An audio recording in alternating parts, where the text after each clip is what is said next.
right, let's start this off, y'all. This week's episode of the Broke Otaku podcast is brought to you by Hard Reads. Are you tired of feeling capable and attentive? Are you bored with that feeling of calm reflection after finishing a real page-turner? Feeling competitive? Then Hard Reads is for you. We know you like a challenge, even in your leisure activities. That feeling of superiority when you achieve what others can't or won't is irreplaceable. That's why Hard Reads dares to bring you the stories that are too real to sell.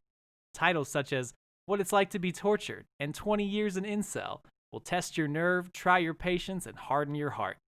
Dominate your next book club meeting by suggesting The Haunted Vagina. Then insult and belittle your fellow members when they shy away. But we're not all horror and hard-boiled. We've also got drama and even rom-com. Synopses and samples let you know what you're getting into, like this one. Candace thinks the only right way is her way, but Joey thinks there's no wrong way to skin a cat, until he actually tries it for himself. Here's an excerpt. Candace looked down at the growing pool of crimson beneath Joey, and she found herself wishing the blood were his. Such thoughts filled her with dread, and also excitement.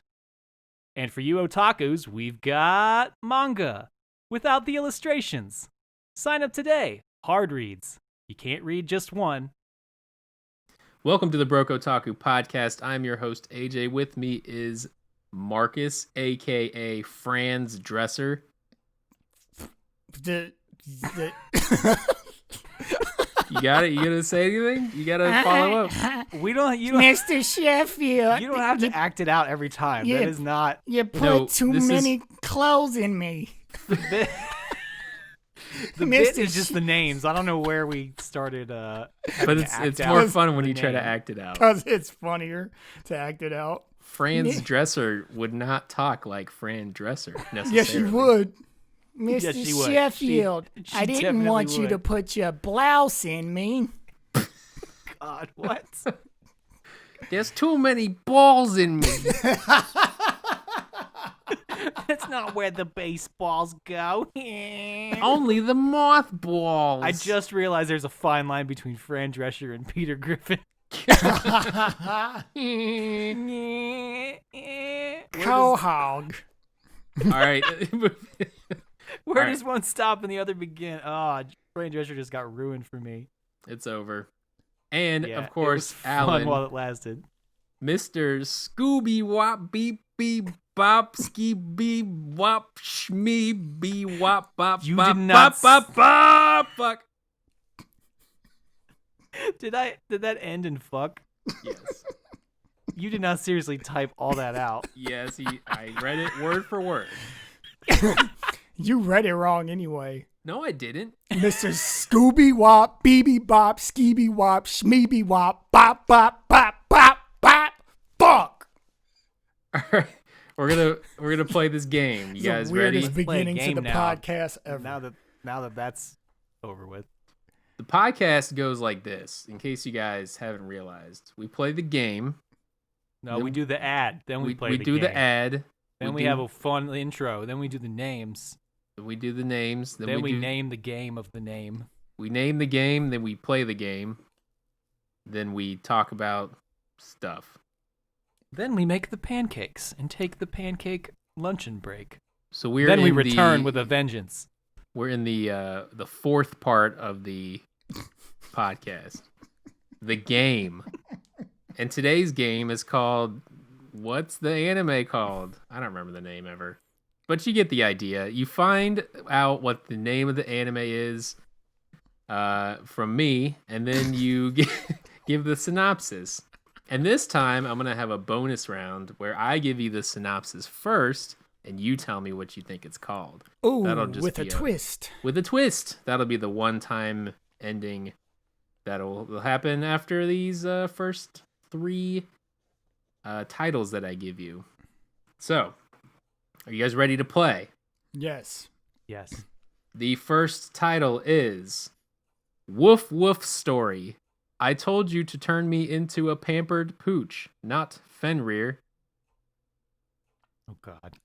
I forgot how much I hate these titles. You're going to say you forgot how much you hate They're him. seriously the worst. I'm embarrassed just reading it. Woof, woof, woof. What the fuck? Woof woof story. You know, Semicolon. cheese. I told Semicolon? Hey, Not they could colon? have just stopped after that. It's already Yes. bullshit. That's yes. Most of these are like that. Semicolon. They could have stopped and they didn't. Random punctuation. Semicolon, though? I'm mad. See, a semicolon joins two complete sentences. So Yes, literally they could have stopped and they chose not to. quite. As denoted by the semicolon. Woof woof story. Semicolon. I told you to turn me into a pampered pooch, not Fenrir. And for those who don't know, Fenrir is some dog Like, thing. I don't know. no Cloud Western Stripes shit. motorcycle and Advent It Children. is an Old Norse for fen dweller. It's basically an Old Norse wolf who is a Fenrir monstrous. is a god, though, right? Technically, Isn't it like a god wolf? like it a just says demigod? monstrous wolf. It doesn't say he's Okay. technically a god. He's also a summon in Final Fantasy. For many of you who have played that game, which And like obviously I most of you have. Like I said before, that's what Cloud Stripe's bike is called in Advent Children. I did not know that, but now I do. Now you do. Who's going first? I'm gonna give it to you, Marcus. Shit. All right.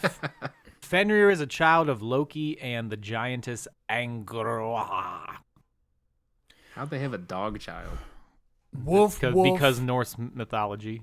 Okay, Okay. it's called Wolf Wolf. I'm a dog, semicolon. Turn me into a pampered pooch, not Fenrir.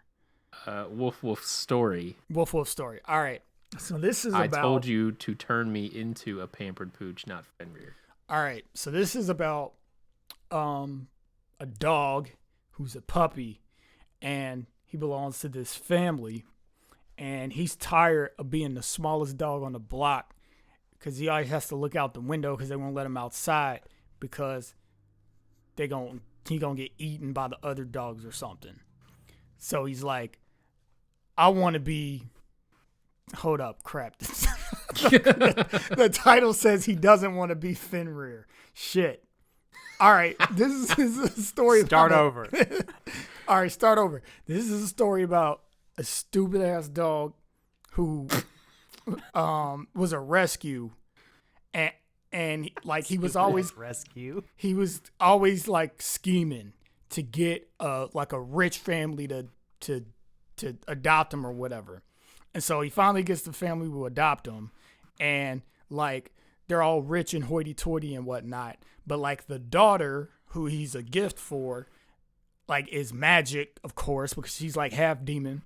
And he's like, yes, this is it. She's gonna like provide me with everything that I've ever wanted, like a home, the best food. I'm gonna look down on all these other stupid dogs that weren't good enough to get rescued on accident, and it's gonna be great. But she turns him into Fenrir, her like guard dog that anytime she goes out, because she's a fucking rich kid, she has to have with him. But he's still a bitch. Like he gets monstrous and scary, but he's like a chump still.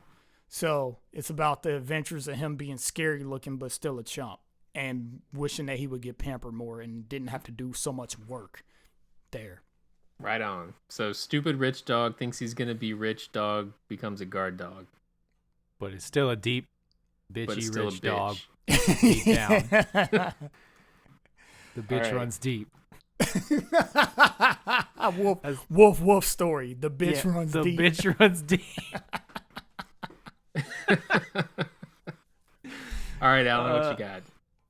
So this wizard dude, right? He buys a dog, and because he wants a dog, and the dog just won't stop yapping at him all day long. Yap, yap, yap, yap, yap, yap, yap.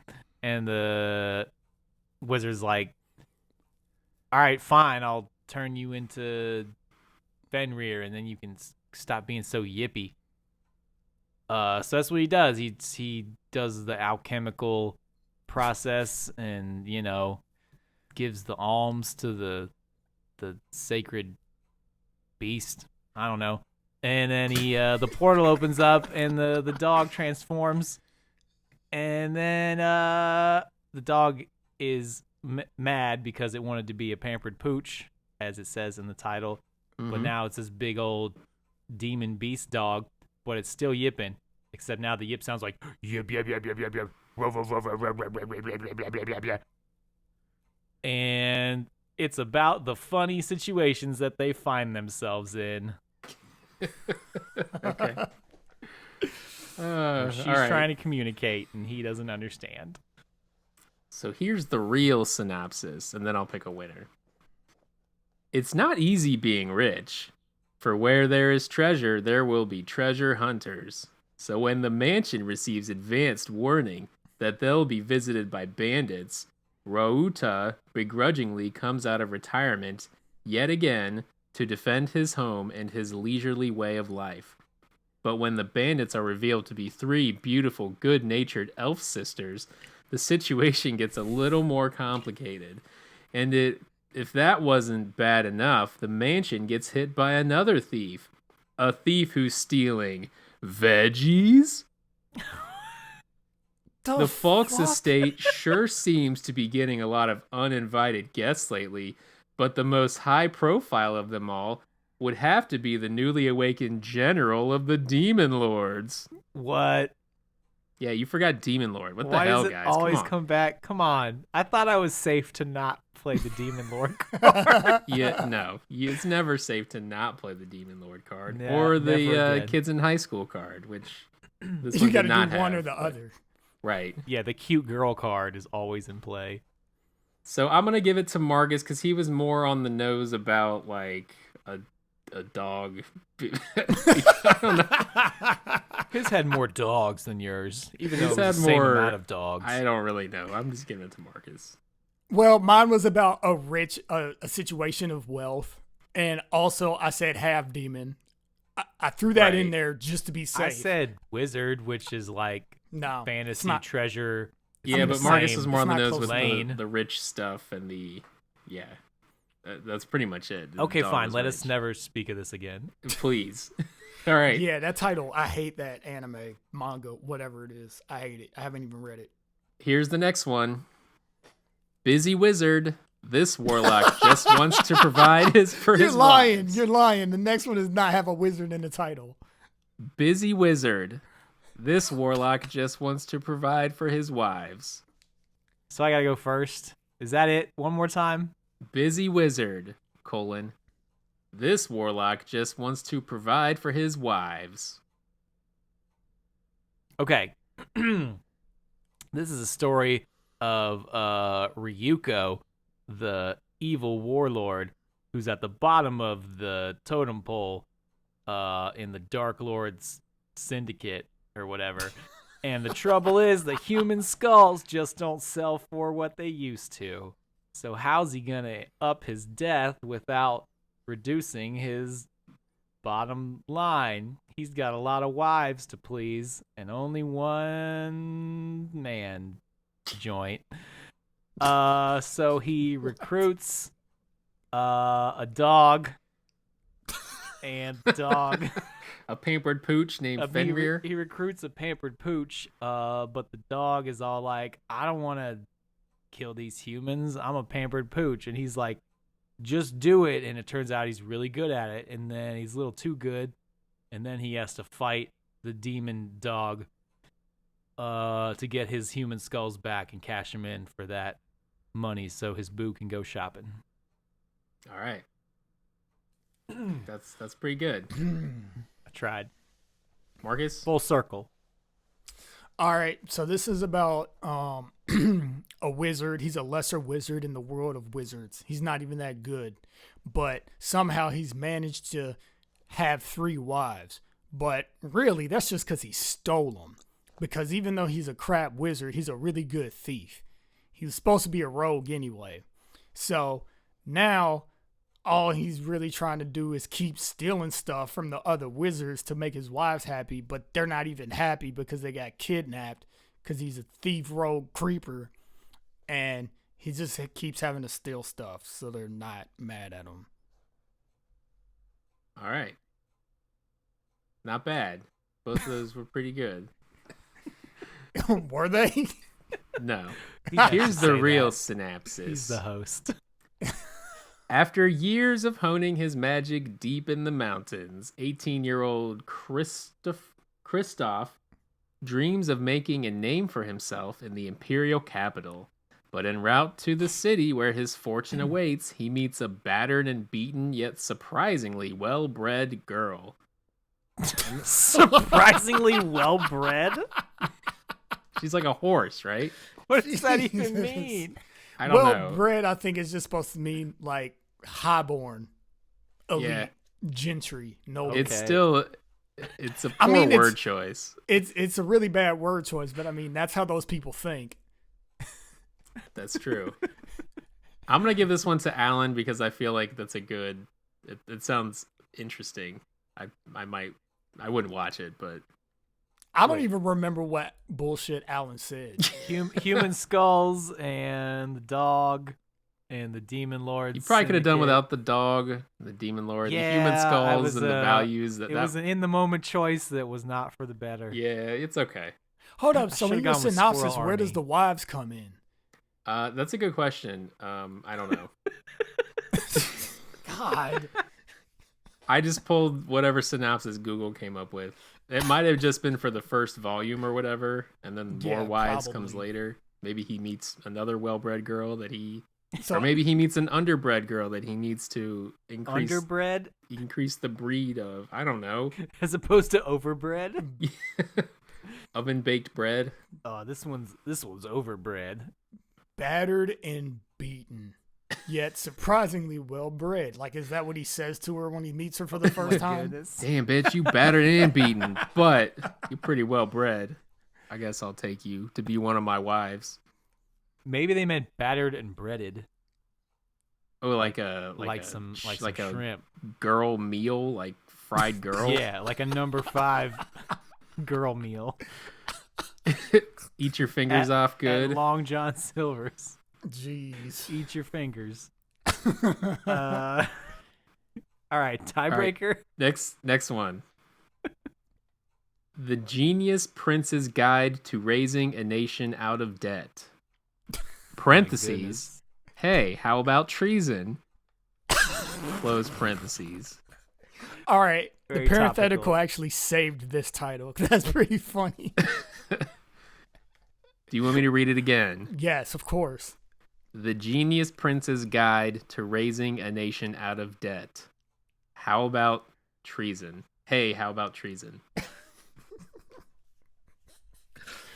All right. Marcus, yeah, you're first. Yeah, it's my turn. All right. This is about a young prince whose father just died. So he was just raised to the throne. But the coronation for him to actually be king isn't like for a month because they have some weird ass tradition or whatever.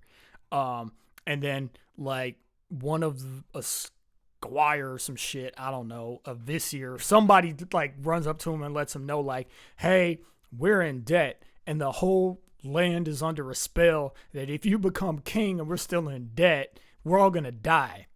So he's like, well, how am I supposed to get the land out of debt in like a month or however long I said? I don't even remember.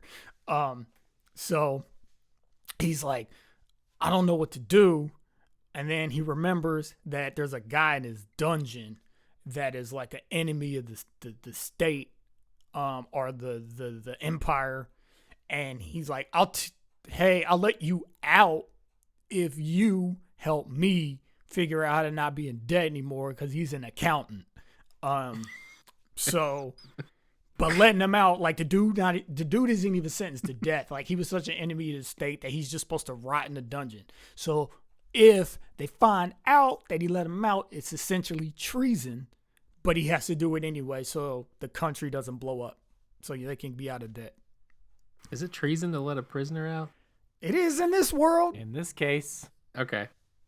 he was supposed to die the worse than death. I mean, if Right Edward on. Snowden is a traitor because he told the truth, then I don't think it's that weird. For I mean, I'm them. not saying it's weird. I just wasn't sure. All right. That's pretty good. Alan, what do you got? Can I get that title one more time? Woof, treason is Woof the way. woof, treason prince. Guide to I need many more wives. wives. Do you have some? How about treason for your wives? Woof woof, Fenrir. All right, for real. The Genius Prince's Guide to Raising a Nation Out of Debt. Parentheses. Hey, how about treason? Close parentheses. Okay, this is a story about the young prince,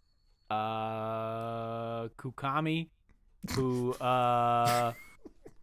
he's the successor to his father's throne, but his father is like a drunk and like a lush, which is the same thing as a drunk, and also what's the word when you want to have sex a lot? Lecher. A lech, yeah, not a lush, a lech. So he sees that and he's like, this guy's pissing away my kingdom money. He's like, how about we kill this guy? The prince says this? The prince is gonna kill his dad. Okay. So he does, and then he starts a war for some reason, because that's what happens when kings die. And it turns out it's really great for the economy, war. And like the bakers are baking it up to feed all the troops, and the whores are whoring it up for the troops. To feed all the troops. To feed the troops. And there's babies being born, so like hospitals are like booming and stuff. To feed all the To troops. feed the troops, eating the They're babies. feeding the babies, Ugh. I mean, the bread, yeah. they're feeding the troops babies? Everyone's eating bread, yeah, baby sandwiches, and A California cheeseburger? What? Never mind. That's an obscure Simpsons reference. If somebody gets that, I'll be very happy. Oh my goodness, I think I know what you meant, but It's a baby sandwich. Ugh. So he kills his dad and everything works out. He cries for a little bit, but then he's like, I'm rich, bitch. The end. All right. Here What's is the the real thing? real thing. It ain't easy being a foreign guest. You're lying, dude. No, I swear. I pulled these right off the internet. Wasn't the last one? Isn't that how the last one just started? The Is first it one easy? started, it's not easy being rich. Oh my god! I tried to find These are another all synopsis written by the same guy. that started with "It ain't easy." There's one dude that gets paid to write all these bullshit synopses. It's not easy eating baby sandwiches all day. I almost did the busy wizard one, starting it with "It's not easy being a wizard," but I didn't want to add that. It would be ingenuine. All right, anyway, it ain't easy being a foreign guest. After narrowly dodging a marriage proposal, Prince Wayne, which is Wein, is accosted by a messenger from the kingdom of Cavarin, which can only mean bad news. And unfortunately, he's absolutely right. The messenger cordially invites him to the festival of the spirit to celebrate the biggest religion in the western side of the continent, the teachings of Lavisha, I guess. Oh, and this event just happens to coincide with a gathering for the most influential group in the West, which is also in Cavarin. Either way, it's not an invitation Wayne can turn down easily, even though he knows he's just begging for more trouble. It has nothing to do with debt. It has nothing to do with treason. I don't really get it. That was almost as vague as mine. Yeah, you lost me like halfway through. I was like, Yeah. I don't know what this is even I got about. bored reading it, so I actually fell asleep there for like a whole second. all right, I'm gonna give that one to Marcus because I liked it What? better. I don't know why. I don't even remember what he said. Me neither. It was just good. I remember liking it. Accountant. Mine was better. Breaking accountants out of jail. Yeah, that was actually intriguing. It could be interesting. Yeah, okay. All right, here's the bonus round. I'm gonna read you the synopsis, and you guys give me a title for it. Dungeons and Demons. A hardworking salaryman by day immerses himself on weekends in the pen and paper role-playing game Dungeons and Braves, where he plays his favorite character, a max-level wizard. When his real life abruptly ends, He's given a second chance as Geo Margilis, his magic user from the game. The powers, wealth, and enchanted loot that he gathered across endless hours of imaginary adventure are now made real. The catch? He's transported to the world of Sadia, a fantasy realm where evil abounds and ravenous demons threaten mankind. I don't know why that's the catch. I would expect if you're coming back as a wizard, like, you're going to put me in a fantasy world. Well, where I'm that gonna was be my able to use question. powers. Does he get to be his character in the real world, or is he in the fantasy world? He's in the fantasy. He's transported to the world of Sadia, a fantasy realm where evil abounds. All right. Who goes first? Let's go with Alan. You want to give me the title for that one? What would you call it? Yeah, it's called Oopsie Daisy.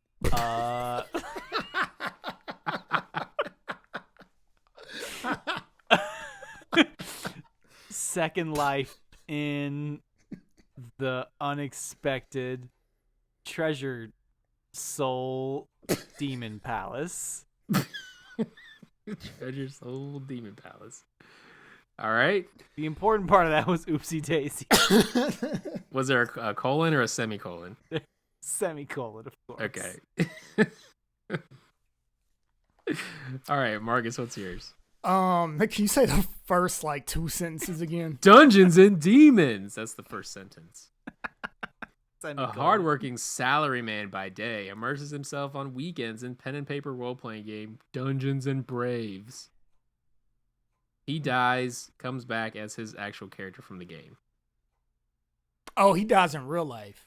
Well, it says when his life abruptly ends. So, yes. Yeah, Okay. that sounds like, yeah. He probably gets hit by a car or something. He probably died at his desk. I don't know why that's funny. It choked on probably bacon, happens all the buddy. time. All right. Resurrection. With a Z?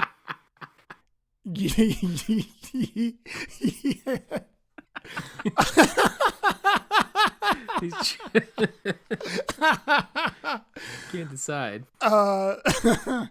It doesn't matter. It's spelled like resurrection, but colon after re. I gotcha. Like everything in Yep. in freaking Japan right now.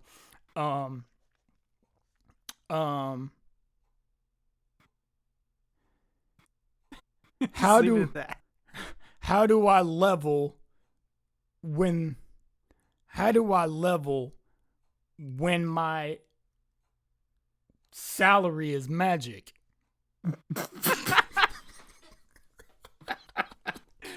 How do I level when my salary is magic? All right. What's I this would- shit actually called? I will say both of your titles are actually better than the actual title. The actual title is Magic User, reborn in another world as a max level wizard. Oh, that's real literal. It's pretty literal, yeah. And it's Show called one Magic. more. I don't know why it's called Magic User. Like, Reborn you can call it in Wizard. another world? Reborn in another world as a max level wizard. Yeah, so your guys' was actually both better than that title. I mean, Oopsie Daisy. better in that it's worse. If that makes sense. Our titles are more fun, at least. Yeah. Well, They're that's definitely more what fun. matters. Yours doesn't even make sense. You were like, I don't even magic- remember yours. What did it start with? He's like magic. started with It was Oopsie Daisy. Oopsie Daisy, that's right. Then he said he just started throwing words together. Magic, palace, wizard, soul, death.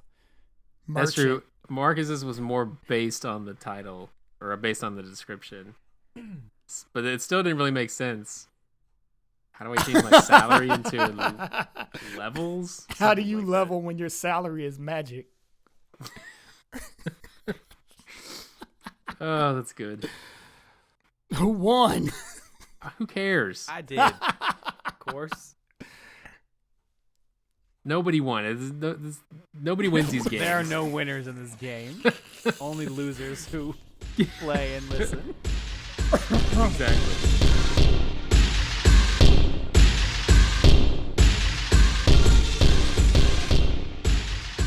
Altered Carbon Resleeved. Alan, you finally watched it. Finally fucking watched it. So we can talk about it. I can talk about it with a person that has a purview based on their exposure to season 1 of the Netflix live action American show. Let's throw this out there real quick. We will be spoiling this if that wasn't obvious by the titles and by the fact that we're talking about it. Yeah. Thank you. I never, ever bring up the fact we spoil everything that we're going to talk about, so thank you for doing it. We should put that in that's important. the comments, Maybe. In the descriptions, we should. That's what I mean. Yeah, you're right. Sure. Anyways, so what say you? So Takeshi Kovacs, who is the guy who is actually inside of the body that is called Ken, who is the bodyguard for the girl Holly, is actually the dude from season 1 of Altered Carbon and also season 2 where he is played by Anthony Mackie. But so yeah, it's and the movie or the Resleeved ends with him saying like, "Oh, I have another mission for you. I didn't say it was just one mission." And they mention Harlan's World, which is where the second season picks up. But anyway, they like the world building in Altered Carbon's really cool. Basically, the main gist of it is that people can your consciousness is contained in a little, microchip, or not a microchip, but like a chip the size of like a small coin, or a large coin rather. And it's in your neck, and it's called a stack. So you can take that stack, you can put it in any body, which is called a sleeve. So hence the title Resleeved. And they basically hint at that, and they build a cool story about it. It involves the Yakuza and the succession of who's going to be the leader. And I thought it was really cool. It was a nice, self-contained story within that kind of structure of like, all right, we got sleeves and we got stacks, and let's make a badass, violent action flick about Yakuza succession. So that's all you really need to know. I kind of chuckled at the part where somebody gets stabbed through the neck and you see the stack on the blade, and somebody, I think it's the girl Gina, is like, digital consciousness recovery won't be an option. And I was just like, wow, like I know you want to explain while also making things sound cool, but there's like the hand was way too heavy on that. Yeah. And they reiterate it later. They reinforce it with like, oh, that's real death. That's permanent death or whatever. But I just laughed out loud at that. Digital consciousness recovery. Okay. But anyway, what did you guys think? Well, before we get to that, would you say that in definitive terms that you liked it? Yes, definitely. I definitely liked it. I liked it Nice. a lot. Nice. Yeah, I liked it a lot. Yeah, I was surprised. I was surprised how much I liked it, because when I had heard about like there being an Altered Carbon anime maybe like 2 years before it even came out, but I forgot that was a project that we were even gonna do. So when I saw it coming to Netflix and I saw that it was CG, I was like, oh, I was so excited about this, but it's gonna be CG or whatever.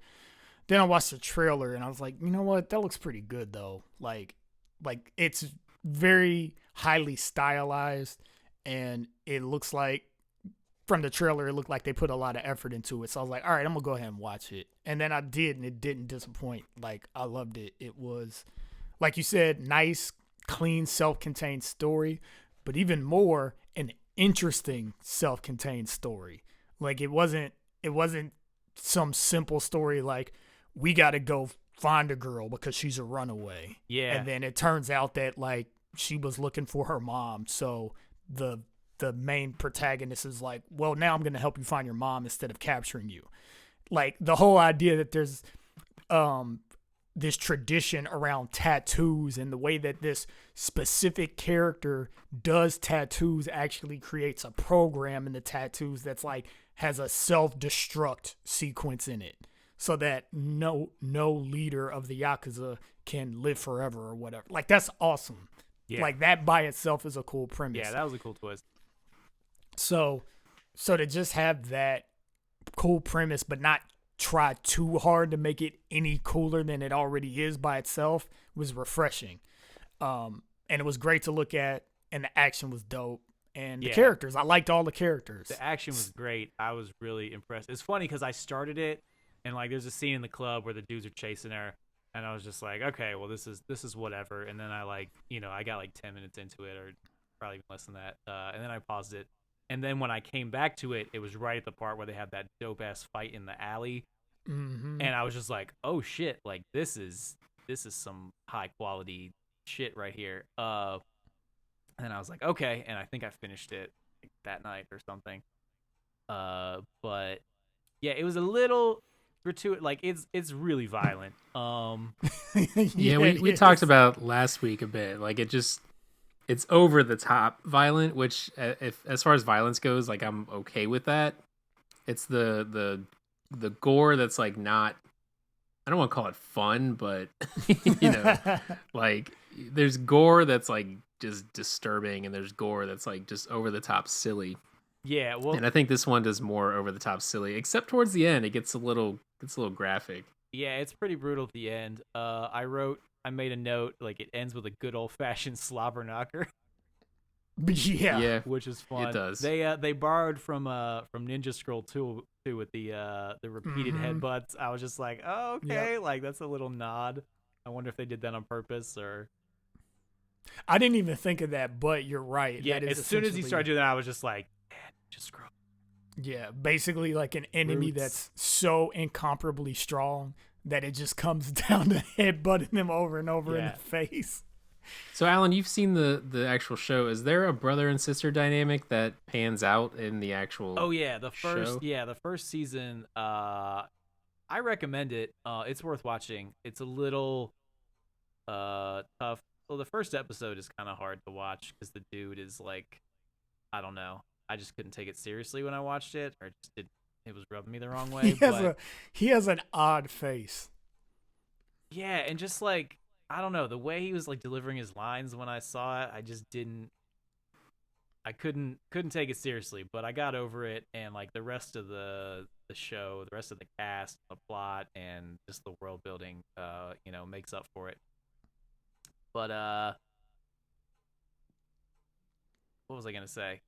Yeah, I mean, this story stands on its own, and it's not like there's a huge overlap. So there was a brother sister element in the first season, which is actually a good question now that you bring it up, because I think the way they left it in season 1 is where she dies, or maybe she gets away. It's been a while I watched it, but I thought she had died. But if she's supposed to be alive now, then maybe that's something that gets answered in season 2. And you're saying that in Resleeved, if this is in line with the canon, we don't really know. We haven't researched it. But if it's in line with the canon, Resleeved starts right before the second season. Yeah, between the season live 1 action? and 2, because they mention the guy who brought down the, whatever syndicate, which is what happened in season 1. I think it is canon. At least it's supposed to be. Yeah, I think it is. Okay. That would make sense. Yeah, I was wondering about that because, was the Yakuza a big part of the live action show? No, I don't think so. They're all on different worlds. I think this is a different planet or something. Oh, it's a completely different planet. Yeah, okay. yeah, and season 2 is on a different planet. They're all different planets. I looked it up, and there's a lot of carryover stuff. So the guard at the hotel, or not the guard, the concierge, but the concierge. He was the same voice as the concierge in the other 2 seasons. I was gonna say, his voice sounded the same. His kind of styling is the same. Granted, it's Japanese versus right. Edgar Allan Poe ish. But and he basically does the same things where he'll defend the hotel and basically have all these weapons it's just honestly hidden around the place. It's a really good. Cool. Sorry to cut you off. It's a really good intro to the setting. And if you want more of that, then you should watch the show. I Yeah, it guess was I've seen cool. more of it than I thought because I remember bits and pieces of it, but I just didn't finish the season. Yeah, I only watched the first episode, so I knew a little bit about it, but I was pleasantly surprised that Resleeved, you really don't need to know anything going into it. It's self-explanatory enough. Yeah, You it's know. also cool that like just looking at it as a self-contained story, like they don't like the brother sister thing, like they don't make a big deal out of it, and she like just leaves and they don't have their reunion, Yeah. which is cool. Like Yeah, normally you'd be like, okay, now they gotta have the reunion and all that, but That's they just standard Japan, man. They're always making shit where it's like, nope, this relationship ain't gonna happen. Always. you don't care about that. You just want to see people getting headbutt to death, which is true. Well, even in their like serious stuff, man. Like how many anime feature movies are there where it's like this girl and this guy are in love with each other, but one of them dies at the end, or the one has to go back to the world that they're from, or like that shit happens all of the time. yeah. It's a quite a different approach than in the West. In the West, we always want our relationships to pan out. Yeah, we always I don't know. You have those Disney tearjerkers though.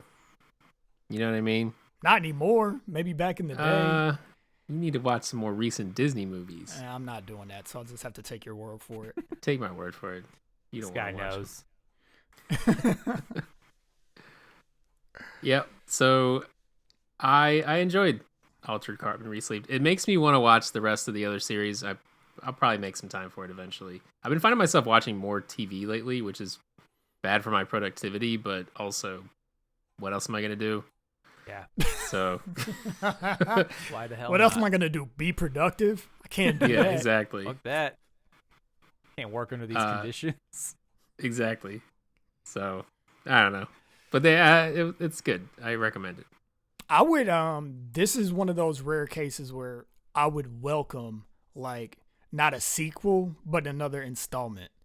Like Yeah, for sure. if they made like one or two more of these that were just another self-contained story about Kovacs and the next thing that he had to do. It doesn't even like, have to be I'd be all Kovac, for it. like if it was just in that setting, just with those dynamics with like sleeves and stacks and like, Yeah. because that's the most interesting thing about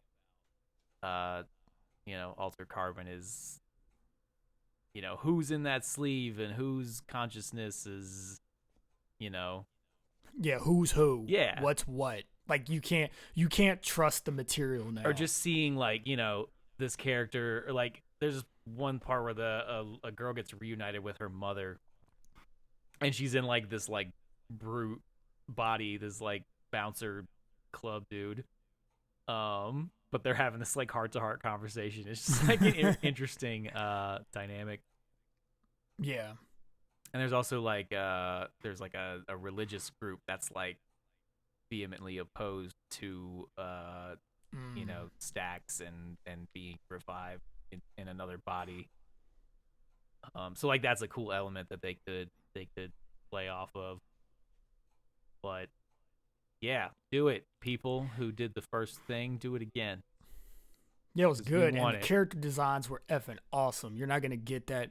Americans aren't gonna make character designs that look like that. Like those freaking ninja dudes. Oh yeah, those my guys God. were scary. They're so badass. And, like, fucking loved it. Yeah.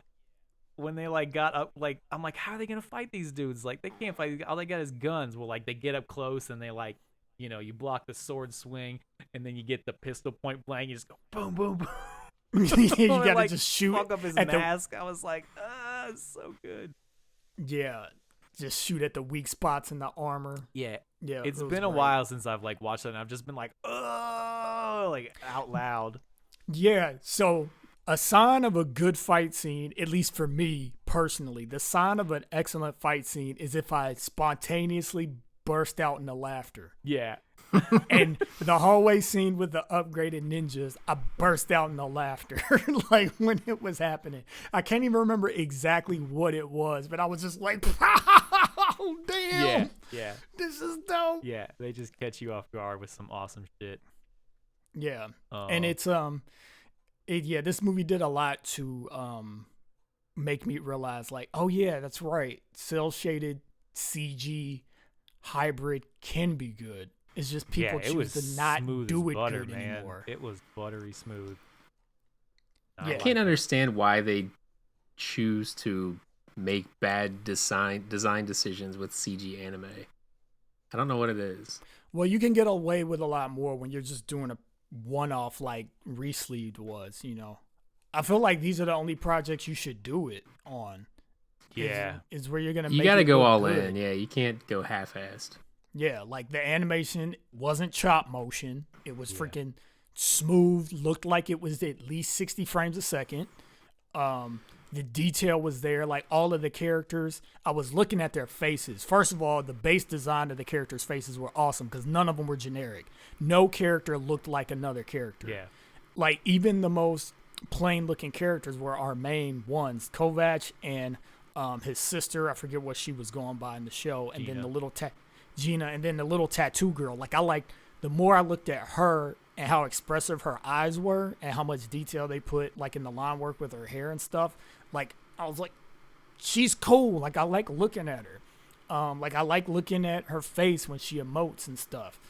So My only complaint is, and I think this less with this movie, but the movement always feels like it's puppeteering work. Like there's something pulling them. Like they're just very stiff. Like I don't know why. I think it's just the way they hand animate the motions a lot of the times, and it just comes off as like the puppeteering. problem is they don't hand animate. They have models that it's just one movement to the next. So, and I'll get it when we move on and talk about our next anime. I'll talk more about that because I've been thinking about that a lot when watching that earlier today and earlier in the week. But Do we want to just dig into it? I think so. I think we talked about Carbon enough. So the next anime, speaking of CG, Dorohedoro, or Hedoro, I should say. Crazy anime about Dorohedoro.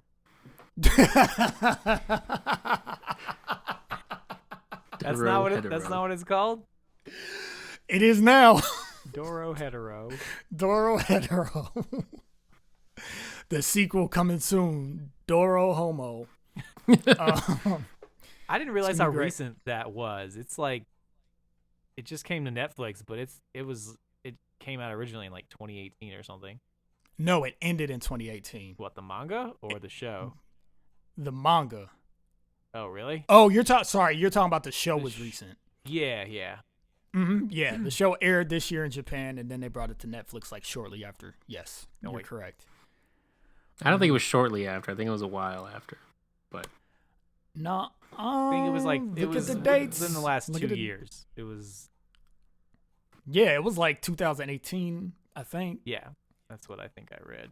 I'm not gonna look it up for the manga. I'm talking about the show. The show was yeah, 2018. The show was like 2 years ago. Yeah, that's what I'm saying. Netflix sat on it for a long time. I mean, I guess. Yeah, a year and a half. 2 years. That's not long to me. It's long for some people who were waiting for it.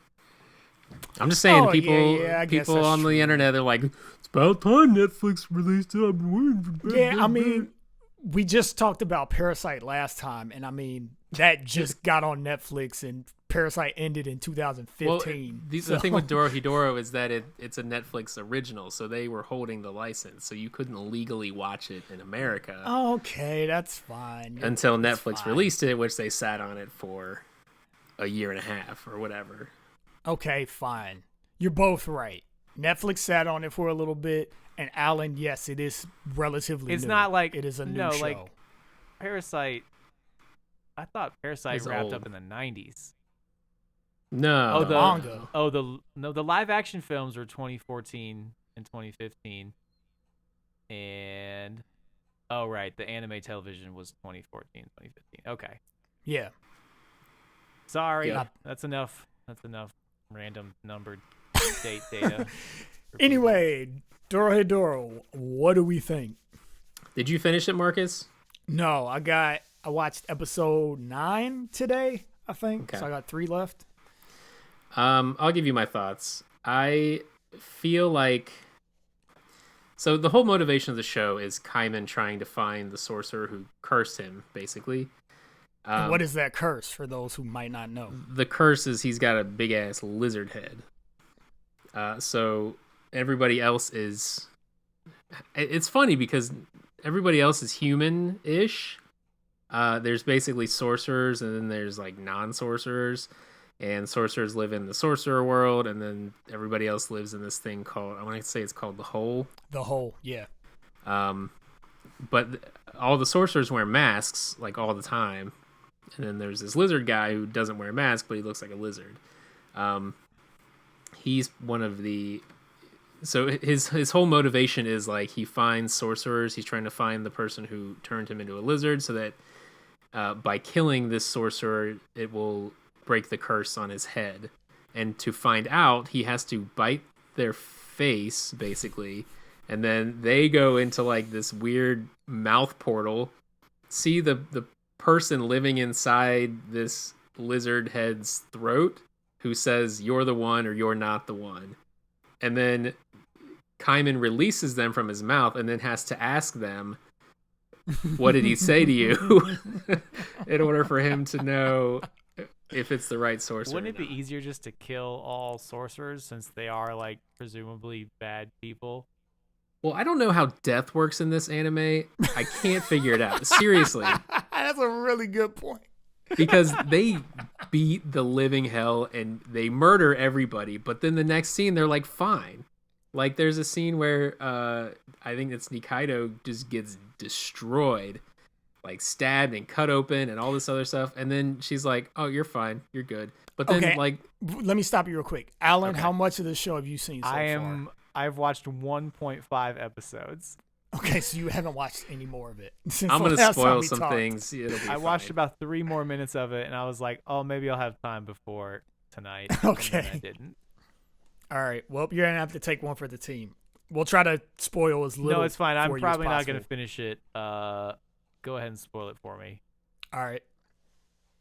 Anyway, continue, AJ. Sorry. So it doesn't make sense because they'll completely mess up whoever's getting killed, whoever they're fighting. And sometimes they'll die, and sometimes they won't. And sometimes it'll be like a brutal injury, and sometimes it's not. Like, there's a scene where Kaiman gets his foot jacked up or something, and he's like, "Oh, I can't walk." And then the next scene, he's fine. So there's no consistency with like the injuries or the blood and the mayhem. I think the action's it's pretty good. It's a little over the top. It's maybe overly gory, unnecessarily gory. But my biggest issues, well, let me start with some of the things I liked about it. So there's certain characters I liked. Ebisu, I think, is cool. She's a lot of fun. I like Nikaido. I think her story is mostly interesting. And then I like Shin. He's the guy with the heart mask. I think he's just a cool character. They had a baseball episode, which is always fun. Mm-hmm. And overall, like, I think the animation was pretty good. Like, I forgot that I was watching a CG anime most of the time. Like, I think the style matches like hand-drawn animation more often than it doesn't, to the point where it doesn't really distract me. So, but there's some other things I want to talk about. Like, Marcus, what are your thoughts on it though first before I get into that? I am surprised because I like this show. When we were talking about what we were gonna do next, and we settled on this, I was mad because I didn't want to watch it. And the main reason I didn't want to watch it, because the whole CG thing. To me, this is another example. It's not the worst example by a long shot. No. But it is another example of a show that I'm like, I wish you would have just hand drew it. Because even though I can tell that there is a really strong attempt to make the CG look as much like it's hand drawn as possible, and when the characters are still, you're right, AJ, like stills looks like it's freaking hand drawn. But the problem is the way that CG models move as opposed to traditional animation where it's just like 2D picture one on top of the other at 24, 30 frames a second, however many frames they choose to do it. Like it just looks different. It looks off. And for whatever reason, like when you have traditionally animated stuff, your brain kind of fills in the jumpiness from like a flat picture to a flat picture. So it doesn't feel stiff. And there's always going to be like a little bit of movement in the lines because you're not going to be able to draw it 100% perfectly from an arm going up and down or this way or that way. When you have a model like that model, like you might have ripples that are represented as black lines in your shell shaded model, but the way they move, it makes it feel like it's a doll. It still looks stiff. And then on top of which, it's a show, so it's chop motion. It's like that reduced frame rate, which makes it feel just a little bit jittery. And then the show goes on to piss me off because the later in the show, they just draw some scenes, and it looks great, and I love it. Really? Yes, there's a whole flashback where everything is just traditionally animated. Oh wow. Like it's all just 2D, and I'm like, this looks great. I love this. Because besides the baby faces that all of the characters, not all of them, but that a lot of the characters have, which I don't get why they have baby faces, because they're all jacked and huge, and the show is super mature. So why do they all look like fucking like newborns? Adult babies. Yeah, it's weird. I don't get that. But like aside from that, like when they have their masks on and stuff, I really like the character designs. Like I think they're interesting. Even the goofy ones I think are interesting. So I'm like, oh, this looks great. And then they like go out of the flashback and it's back to that CG cell shading. They felt like they had to do it, but they couldn't commit to the whole series. So they did it for the flashback. Oh, you know what? It gets worse. Oh, no. Then they just start doing it for select scenes. Oh, man. So there'll just be a scene where it's drawn. And you're like, okay. And then there'll be a scene where two of the people are drawn, and then the other one is a CG model. No. And it's like contamination. It's like pick one. If you're not picky about it, it won't bother you. Because I have to agree with AJ. Like this is probably the best example of a show that has tried to integrate it and make the models look like they are hand drawn, even though they aren't. I think the only perfect example for a show that I've ever seen where this cell shaded CG looks dope is God Eater. Not a great show, but it's beautiful to look at. Other than that, I think this is probably the best example that I've seen. But it's like when they do that, it's like, well, just draw all of it, and then I wouldn't notice because I am super picky and I do notice. Like it does matter to me. Like I'm not one of these people that I watch animes because like, oh, Japanese people are funny and I want it to make me feel good. It's like, no, I watch anime because I like how it looks. Yeah. Like that's the main reason I watch drawings, anime. Man. Show me the good Exactly. drawings. Yeah, I wasn't so bothered by the mix. I didn't really think about it honestly when I saw it. Finish it. Yeah, but here anyway. So that's a long belabored point. But I am surprised because the show grew on me because it's the right kind of weird. Yeah, it's just fucking weird. When I watched the first episode, or I watched like the first 5 minutes, and I was immediately intrigued. Yeah, I was just like, okay, like it opens great. The first 5 minutes is great. Mm-hmm. Because like they're fighting this guy. And like, so you get to see some cool action. You're like, all right. And then like AJ said, he bites his head, and then he sees the guy, the human dude in his throat, and like talks to him. And then like the sorcerer like shoots him with some like black mist or whatever, and it doesn't work. And you're like, okay, so there's magic. Then he like draws a door or something, and then like dips out through this like magic door that he just made appear, and I'm like, okay, what the hell just happened? I can't wait to learn more about this world. And it reminded me of Marcus. You're not gonna know what this is, but AJ, do you remember Xenoclash? Did you ever play those? A little bit. Okay, but like just totally bizarro world, right? That, like just begs for your attention. It's like it's so unique and so like it's almost uncomfortable, like in how unique and bizarre it is. and it feels like, I don't know, it just feels like forbidden almost. I shouldn't be watching this. This is weird. It feels like you're watching like a snuff film or something. Like, and like maybe that's just because it's like kind of dark and gritty and there's like brutal violence, but It does have that like snuff style to it. So yeah, it kind of reminds me of like Manhunt. Yeah. But yeah, I was just. Are you guys talking about Xenoclash or No, we're talking about Doro. Dorohedoro. Okay. Still. Yeah, but Dorohedoro. but yeah, just a bizarre, unique world that you instantly want to know more about, or like you want to understand it, but like part of you knows that you never will understand it. Which it sounds like is the case. Yes. So yes. Here's my problem with the show. Like, the world building there's a very sound foundation for basically they can build a lot of neat ideas. I think it falls short in that the two protagonists, which is Nikaido and Kaiman, they're not very likable, honestly. Like, I like Nikaido for the most part, but like Kaiman's basically the main character, and he's like super obnoxious. Yeah, I was just gonna say, like, I'm like, he's obnoxious. I don't really want to. And like it's in a fun, it's a fun anime way, but like I think the more interesting characters are the antagonists. You know, like Ebisu and Shin, and I can't remember. Oh, Noi is Shin's. Shin is her mentor, basically. I think they have a more interesting dynamic, which I guess is part of the show. Like, you've basically got two sides of this story. But really, the main storyline is Kaiman trying to find out who cursed him.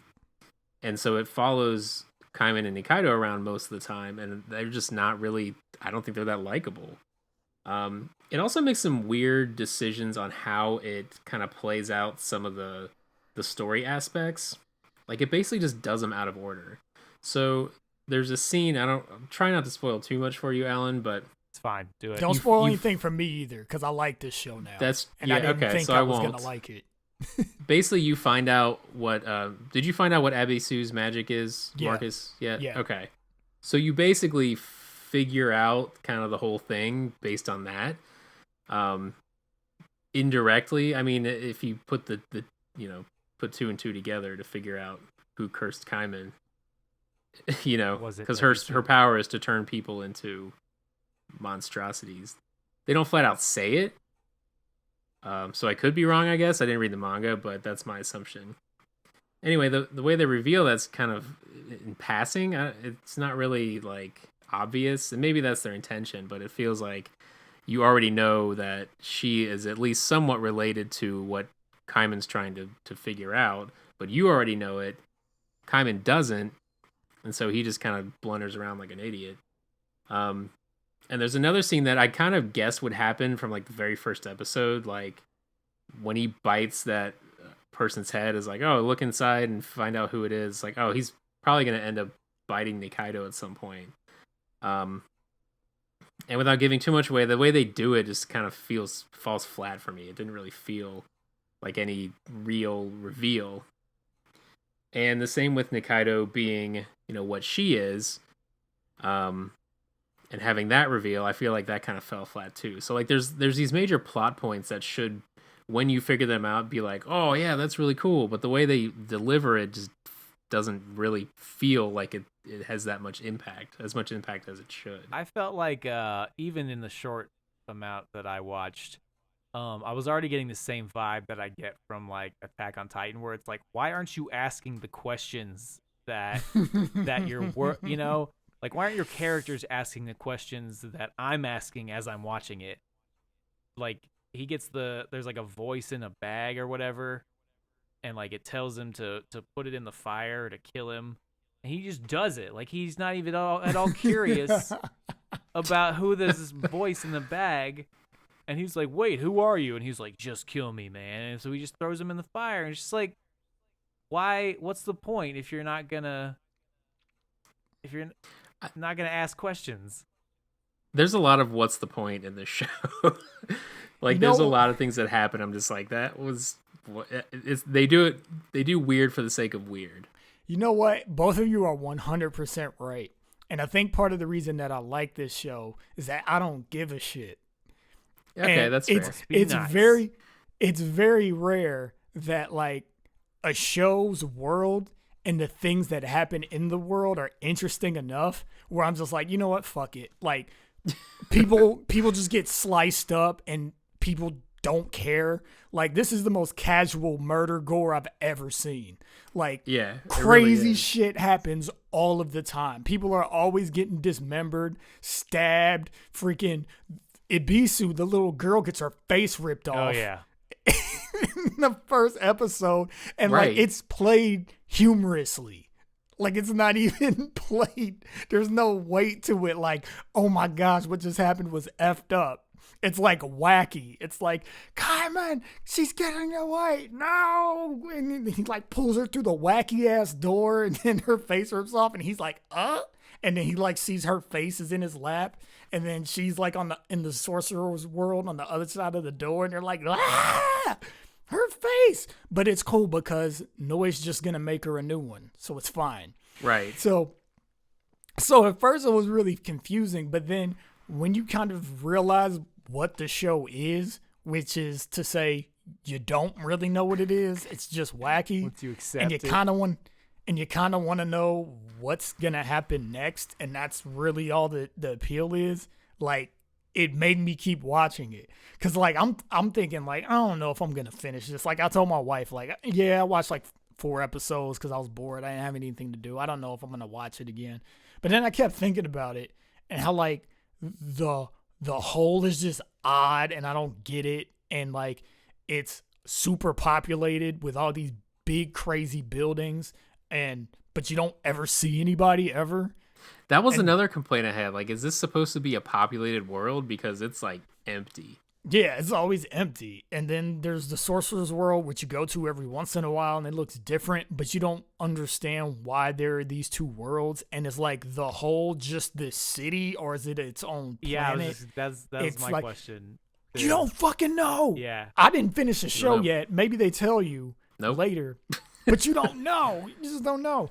Well, I mean, the manga ran for a long time, so maybe in the next season you learn some more?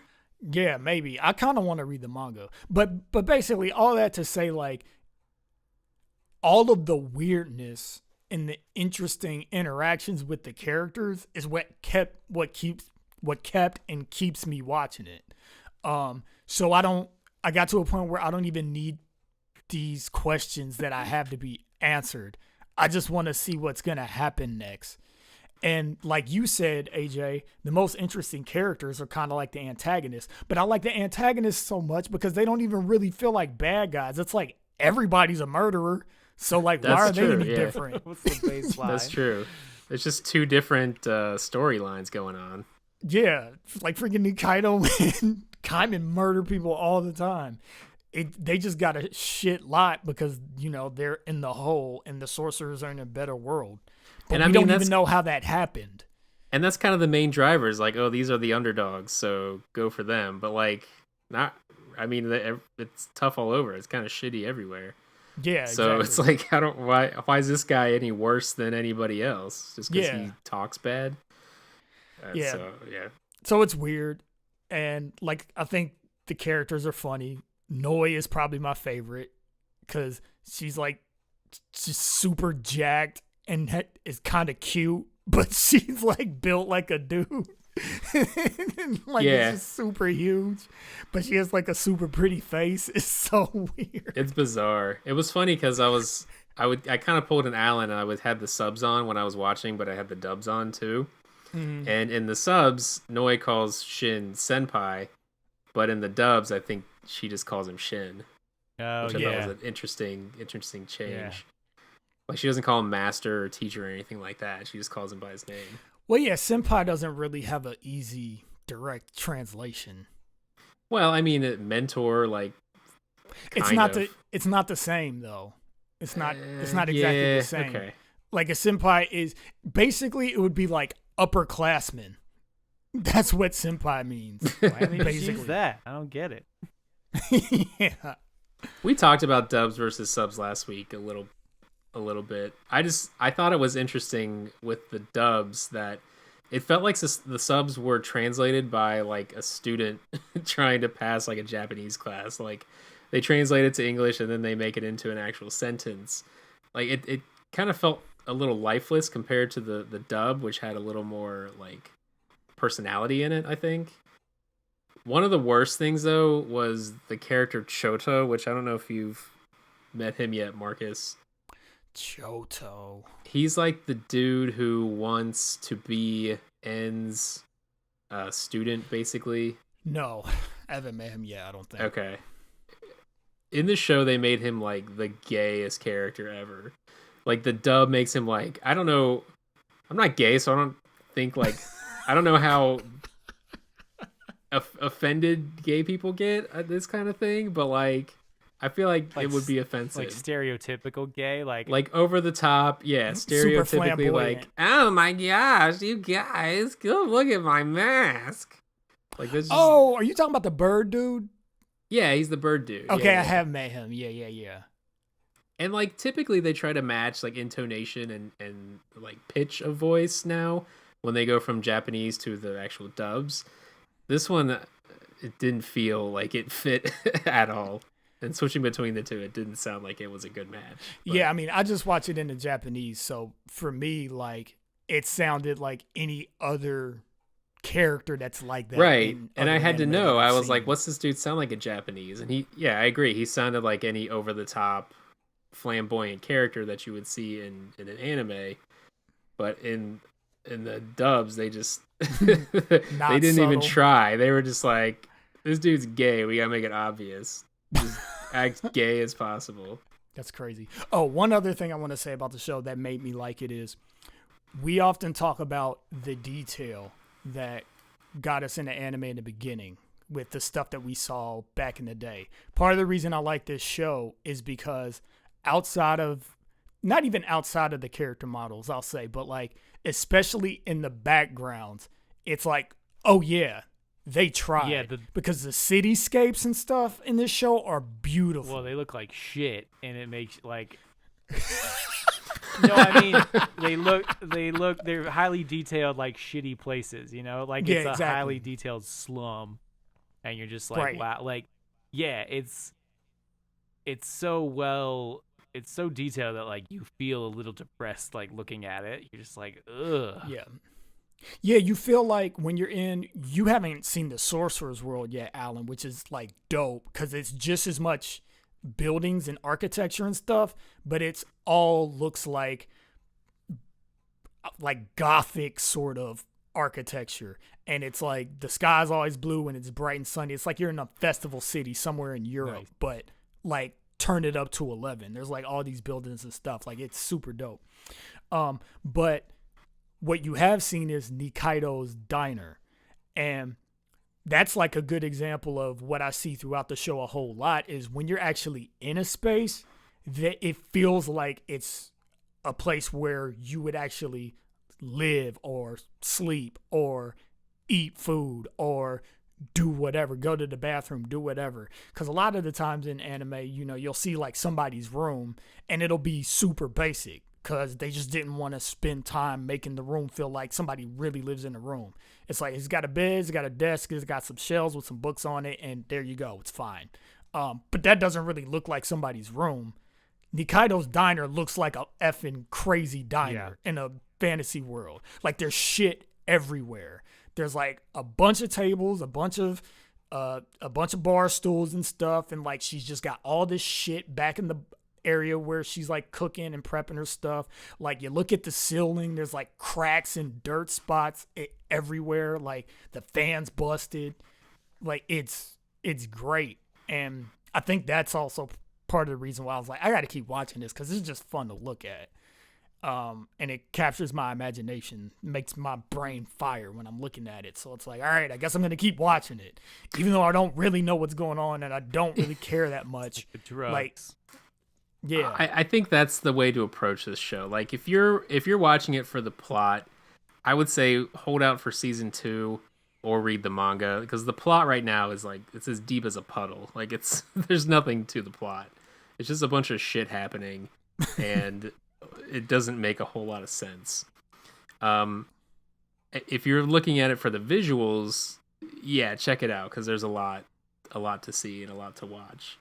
I hope they add a little more intrigue to season 2, something that kind of keep you coming back each episode. Like this season just felt like, okay, in this episode some shit's gonna happen, and then there's no real cohesion. I mean, there's a little bit, but like there's no cliffhangers, and there's no like big reveals, and there's no, new characters or new abilities that pop up. I mean, sometimes you learn a little bit here and there about some background and a little bit more about the smoke stuff, but overall, there's not a whole lot that draws you back each episode, other than like, I just want to see some wacky shit.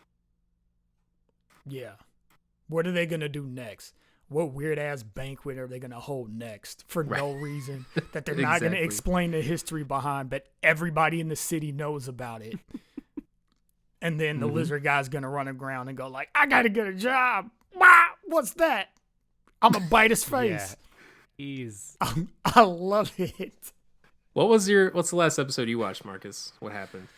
Oh, what's the last thing I saw? Did you get to the festival? Blue Night. Okay, yeah.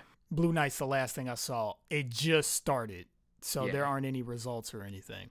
Oh, another thing. Sorry, I wanted to mention this too. Part of the reason I like the show. So the boss, Mr. N, and his whole group, which I don't really know why Fujita and Ebisu are a part of that group anyway, because they're both useless, but they're a part of the group nevertheless. But anyway, I love that syndicate because they don't have the typical relationship where it's like, oh, it's the boss, we're scared, like if we fuck up, he's gonna kill us. Like they freaking yell at him all the time. Yeah. And like the chick punches him because he's gonna destroy everything, like because he went crazy at the one part with Nikaido. And then he like yells at him back, but like a child would. Yeah. Like he's like, hey, shut up. Like, don't do that. Blah, blah, blah. Like it's this weird, it's a humorous dynamic rather than like, oh, he's the big boss and I'm scared. But that's where it's confusing, because it's like these are supposed to be the quote unquote bad guys, but they're more interesting than the quote unquote good guys, because they just have a more interesting dynamic and they're more entertaining. Yeah. And they wear masks for no reason. They always have to wear their mask, but their masks don't do anything. They just wear them all the time because they're sorcerers. Yeah, because you think they have a mask on. It's like, oh, they have to like use that to breathe in this world or something. No, they just take them off sometimes, and sometimes they put them on. And they make a big deal out of it. They're like, make sure you put your mask on. Yeah. But and like everyone's wearing masks. It's like, why? There's no reason. You just do it. Oh, I love it. I love that I don't have to take it seriously, and I still like it. Yeah, it's I think rare. The more I think about this show, the more it kind of rattles in my brain, the more I'm just like, that show's just fun. Just fun for the sake of being fun. It doesn't have to make sense. It doesn't have to be deep. It doesn't have to be, anything that it isn't. It's just goofiness and fun anime. Yeah, and most of the characters aren't over the top annoying. They're just quirky. Right. Which makes it bearable. Like, it's not like Premiere quirky where it's like, we're yelling all the time and everything's exploding all the time. It's just like, no, this shows full of a bunch of weirdos. And I mean, even Kaiman, I don't hate him. He probably is the most obnoxious, but he's still like so subtle compared to like what the typical anime obnoxious is. Like when he's yelling, he's not blowing your eardrums out. He's just kind of like, what is this? That's my food. And then it goes yeah, exactly. And then it's on to the next scene. He's not like yelling for 15 minutes going crazy, Yep. Yeah. He's a fun enough character. Like, I don't despise him. Like, I'm okay with him being on screen. And he has a lot of interesting things happen to him. Like, once he gets into that sorcerer's world and he's like working for that pie guy. Yeah. Like, that whole episode is goofy and I love it. Yeah. For no reason. He's in a situation and he's just like, nope, I don't want to do this anymore. And you kind of feel like everyone in that world's gonna be a jerk, but they're all kind of like genuinely. That's like, the thing. Nice. That's the thing. It's set up for you to hate all sorcerers, but then you get up there and it's just like, well, there's a lot of low-level sorcerers that are just regular. Right. Like the dude who made pies. I can't remember his name. Yeah, I can't remember it either. You're like, oh, this guy's gonna be an asshole. He's like, no, he gives him a job and he like helps him out, and he's not a jerk at all, even though he looks like he would be. Lovable pie guy. Yep. It's a weird show. It surprised me. I like it. I'm gonna finish it. Yeah, I'll keep watching. It's fun. Just now I gotta see what you guys are talking about. Yep. It's definitely one that you could just let it. Don't even think about it. Just let the weird shit happen and enjoy how pretty it looks. Even when the animation is a little bit jumpy, like you can appreciate like when they're not animated and just look cool and the backgrounds look awesome. And I love the opening and the endings. They switch the ending like every 2 episodes. It's great. The endings are always different. It's fun. Not always, but different enough. That it's like it's literally every 2 episodes. Yeah. That they'll just switch to a different ending. It's always like some upbeat weirdo song. And it's all like the tone of the opening and ending match the show, where it's like this decrepit, weird graphic stuff happening, but the opening it's all is trippy. upbeat. I don't really remember the ending, but I've seen the opening a couple times now. And I'm like, this. Yeah, the endings are always different, so check them out. And they always end with like recapping the episode because the show's so jacked up that like you don't even know what happened, so they have to tell you what happened. Yeah, it's like what we learned this episode. Point 1, point 2, point 3. The next episode is still shrouded in chaos. Yeah, exactly. Shrouded in chaos. That's the definition of the show. Yeah, but I think our entry scored pretty well considering that I was nervous about both of them going into them. Marcus, you just open up a little bit. Nah, it's better this way. It's better. It's better to be like, better to be pleasantly this ain't surprised gonna be than exactly than let down, right all the time. Mr. Standalone Complex 2045 might be good.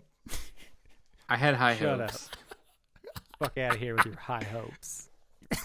Positive attitude. Hey, if you like what you heard on this podcast, you can go to Stitcher or Spotify or iTunes and leave a 5-star review. And guess what, guys? I didn't tell you this before, but if somebody leaves a review that's well thought out and not just some jibber jabber, we will read it on the podcast live on this pre-recorded podcast. Well, to you. Yep. Sure will. will.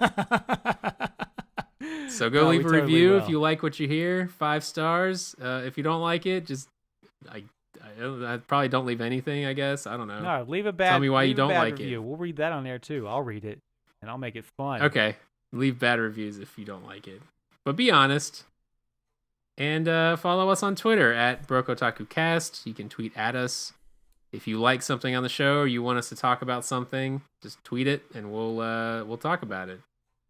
And of course, you can get all the latest animes and manga deals from at BrokeOtaku or BrokeOtaku.com, where I have robots go find deals for me. Thanks for listening. We'll see you guys next time. See you later, nerds. Bye.